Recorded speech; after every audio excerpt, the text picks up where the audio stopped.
Hi అండి. ఎవరైనా కానీ నా వీడియో చూస్తుంటే లైక్ చేయండి ప్లీజ్. ఓకే. ఎవరైనా కానీ కువైట్కి రావాలి అనుకునే వాళ్ళు కొన్ని జాగ్రత్తలండి.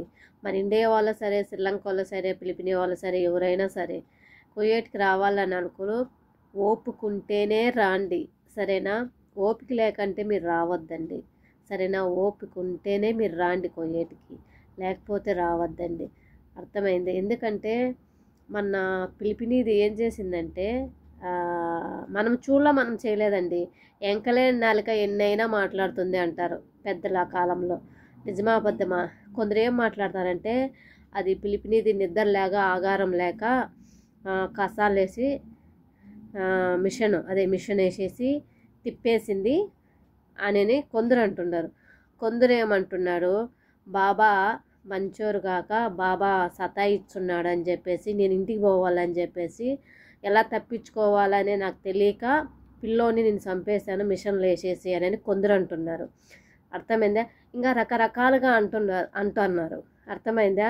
అదే నేను చెప్తున్నా, ఎంకలేని నాలుక ఎన్నైనా అంటుంది. మనం మనం చేయలేదు, ఎన్నైనా కావించుకొని చెప్తారు ఎవరైనా కానీ. అర్థమైందా? ఎవరైనా కానీ ఓపుకుంటేనే కువైట్కి రండి, ఓపిక లేకుంటే రావద్దండి. ఈడ మాత్రం కువైట్లో కష్టమే ఉంటుంది. అర్థమైందా? ఒక సంవత్సరం కష్టమే ఉంటుంది. ఎందుకంటే మీరు అరబ్బీ నేర్చుకున్నారనుకో అంత కష్టమేమి ఉండదు. మనం కానీ తిరిగి మాట్లాడవచ్చు అరబ్బీ రాకంటేనా. మనము అరబ్బీ రాకంటేనే కష్టం అనుకోవాలి. అరబ్బీ వచ్చిందనుకో కష్టం ఏం కనపడదు ఎంతగా. అర్థమైందా? మనం కానీ తిరిగి చెప్పచ్చు వాళ్ళకి జవాబు. అర్థమైందా? ఓపిక ఉండాలి అని అంటారు పెద్దలు. 2 నాలుగు ఓపిక ఉండాలి. ఎందుకంటే మనము ఇంటికాడైనా మనకు కష్టం తప్పదు అంటారు. ఇదే కష్టం మన ఇంటికాడ ఉంటే ఇంత దేశం మనం రావనవసరంగా లేదు మనము, సరేనా?